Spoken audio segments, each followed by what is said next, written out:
안녕하세요, 학생 여러분. 만나서 반갑습니다. 오늘 실가 수업 5단원 그리고 2소단원 로봇의 기능과 구조에 대해서 살펴보도록 하겠습니다. 10차시로서 학습 주제는 바로 여러 가지 센서를 장착한 로봇을 제작해 보기라는 학습 주제로 공부를 하도록 하겠습니다.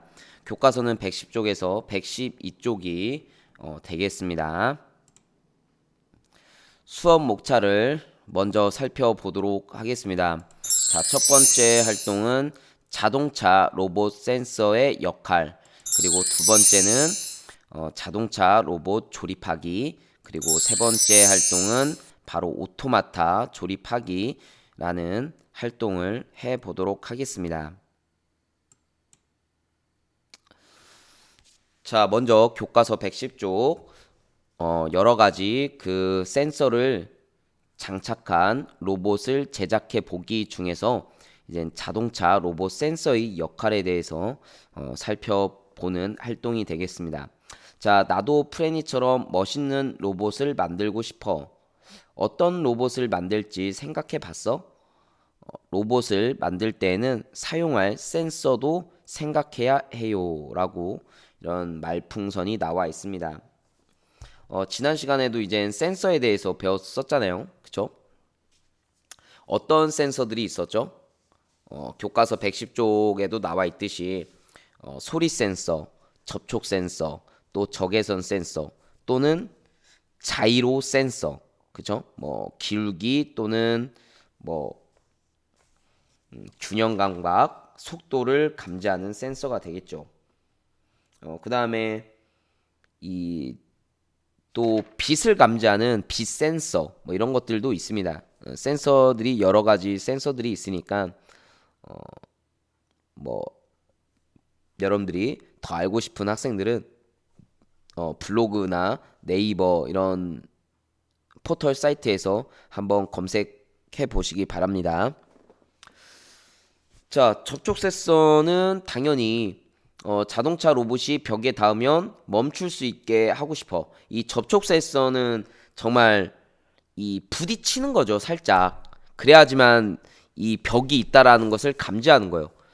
그래서 이 벽에 닿는 것을 인식하여 반응하는 접촉 센서를 사용하면 되겠다라고 했어요. 그래서 이 접촉 센서보다는 사실은 적외선 센서를 더 많이 사용해요.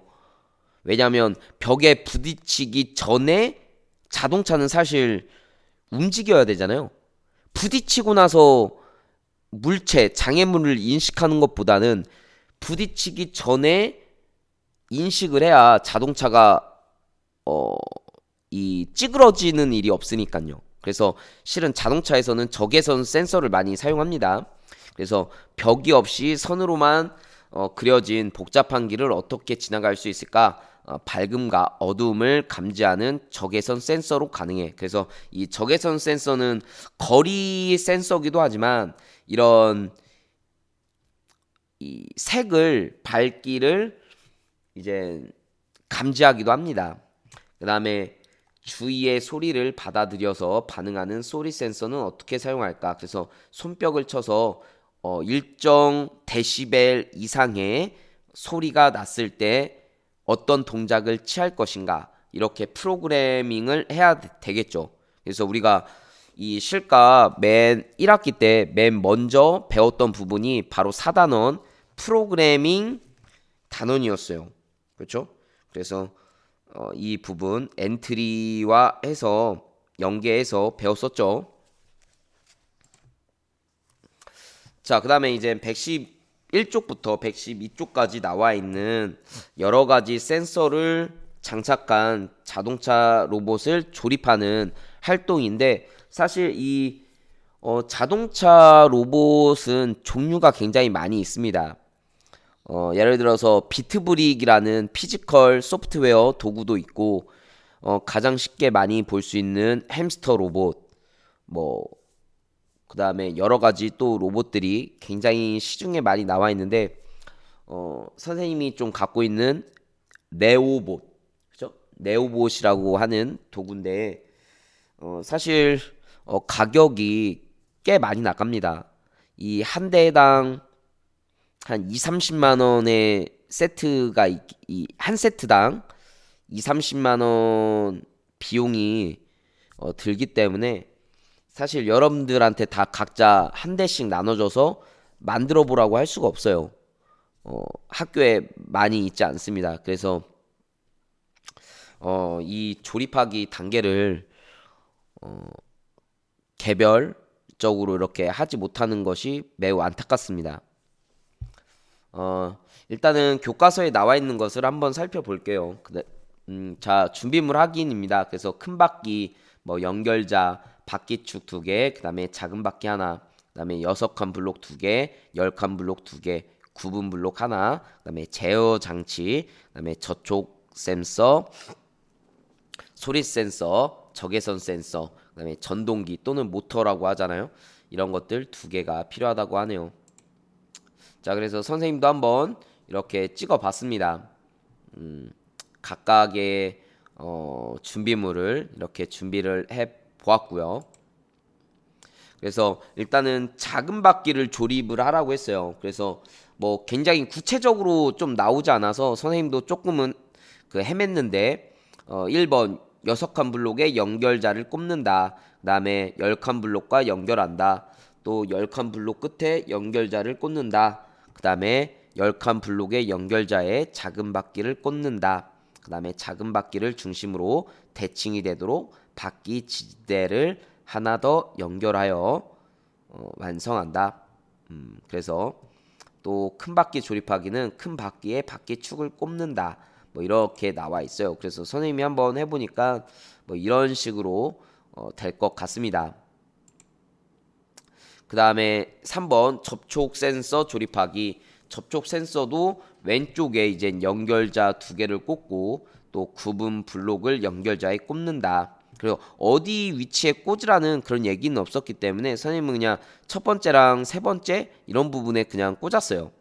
그리고 접촉 센서가 연결된 쪽으로 구분 블록에 연결자 2개를 꽂아 완성한다. 그 다음에 4번 적외선 센서 조립하기. 적외선 센서의 왼쪽과 오른쪽에 연결자를 각각 2개씩 꽂는다 해가지고 선생님이 이런 식으로 이 접촉 센서 조립과 적외선 센서 조립을 해봤습니다.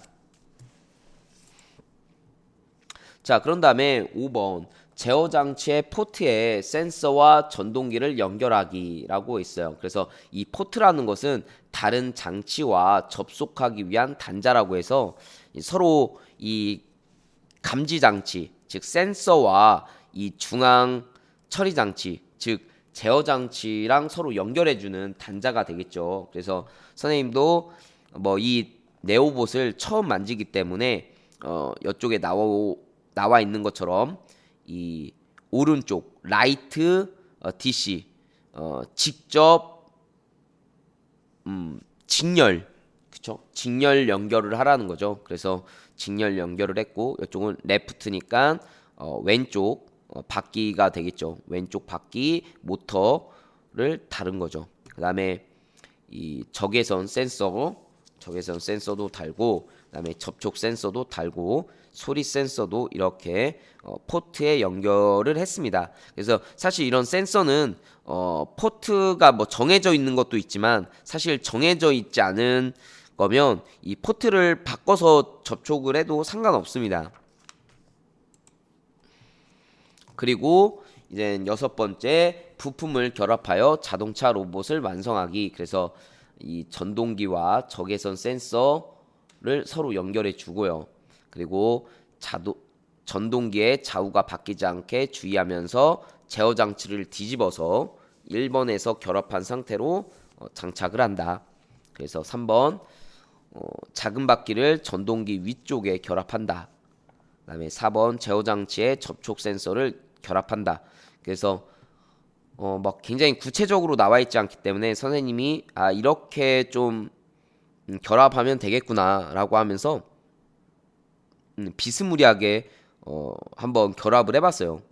그 다음에 제어 장치 뒤쪽에 소리 센서를 결합하고 또 양쪽 전동기에 큰 바퀴를 결합하여 완성한다 라고 해서 선생님도 한번 이렇게 완성해 봤습니다. 그래서 뭐 이 소리 센서를 뭐 앞에다가 달아도 되겠죠.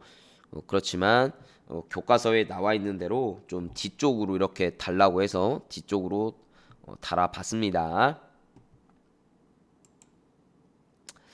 자, 사실 여러분들은 이제 이 네오봇이 없기 때문에 이렇게 직접 조립할 수 있는 시간은 없을 것 같아요. 그쵸? 그래서 이 3번 활동 아마 선생님들이 이번 주에 나누어준 오토마타가 있을 것입니다. 그래서 사실 지금은 오토마타에 대해서 좀 더 알아보고 사실 조립은 그 다음 주 월요일이 이제 환경 생태 주간이라고 해서 이 교원대학교 그 황태 연구센터에서 아마 환경을 생각하는 그런 물품들을 좀 보내줄 거예요.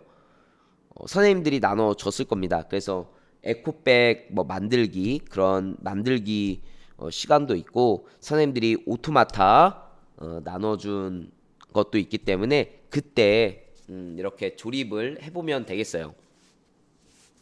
그러면 오토마타라는 것이 무엇인가 알면 좋겠죠. 바로 오토마타라는 것은 스스로 움직이는 기계를 뜻하는 오토머튼의 복수형으로 기계 장치를 통해 움직이는 인형이나 조형물을 말한다고 합니다. 혹시 뭐 오토마타라는 이름을 못 들어봤어도 여러분들이 실제 이런 것들을 많이 봤을 거예요. 그래서 선생님이 예시로 갖고 온 것이 바로 딱따구리 오토마타가 되겠습니다. 이쪽 모터, 그쵸? 모터가 있잖아요. 구동장치라고 하는 그런 모터가 있기 때문에 이 모터를 전원을 키면 어떻게 되겠습니까? 바로 딱딱딱딱딱 이렇게 되겠죠. 한번 볼까요? 예. 사람이 조종하지 않아도 이 전원만 연결시켜 주면 스스로 알아서 계속 이렇게 딱딱딱딱딱 이렇게 딱따구리가 나무를 찍어대고 있죠. 이런 것들이 바로 오토마타라고 할 수 있겠습니다. 자, 또 우리 상상나래에 가보면 이런 자동차의 구조가 나와 있어요. 역시 이것도 오토마타가 되겠습니다. 자동차의 구조는 사실 굉장히 복잡한데 이러한 기계에 대해서 관심이 있는 학생들이 있잖아요.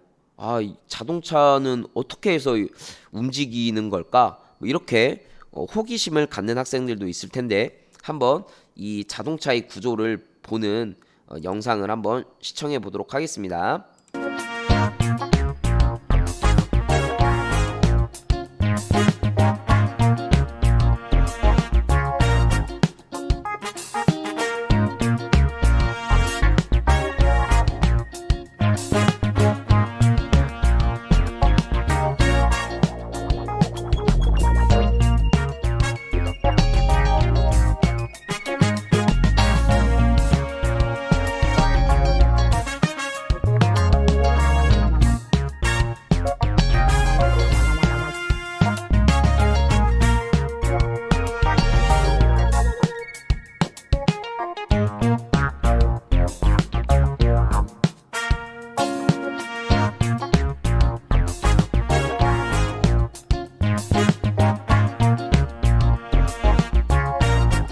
R은 후진이 되겠죠. 1단, 2단, 3단으로 갈수록 점점 빨라지고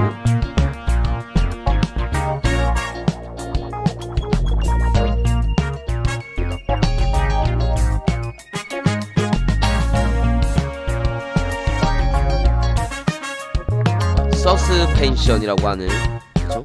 서스펜션. 사실 고속으로 달리는 스포츠카 같은 경우에는 이제 차체가 내려가죠. 차체가 높으면 사실 붕 떠서 뒤집어질 수가 있거든요.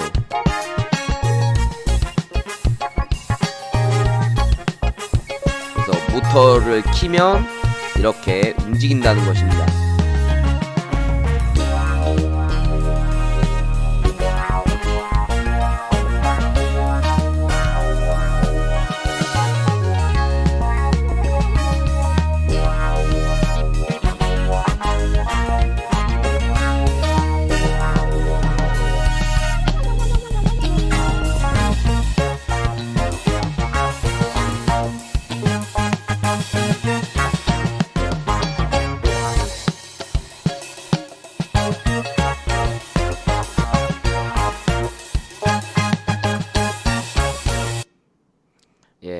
이 자동차의 원리 이런 것들을 알면 뭐 재밌기도 하고 사실 남학생들 같은 경우에는 관심이 굉장히 많잖아요. 그쵸? 자동차 브랜드라든가 뭐 이런 것들. 선생님도 초등학교 때 막 자동차 브랜드, 자동차 이름 막 이런 것들을 막 외우기도 하고 그랬던 것 같아요. 자, 오늘은 이제 여러 가지 센서를 장착한 자동차 로봇에 사용되는 센서의 역할, 그다음에 조립 과정, 그다음에 오토마타에 대해서 알아보는 시간을 가졌습니다. 다음 시간에는 센서를 장착한 이 자동차 로봇을 작동해 보는 그런 시간을 갖도록 하겠습니다. 자, 오늘도 시청해 주셔서 감사합니다. 오늘도 코로나로부터 안전한 하루 보냈으면 좋겠고 즐겁고 행복한 하루 보냈으면 좋겠습니다. 그럼 다음 실가 수업에서 만나요. 안녕.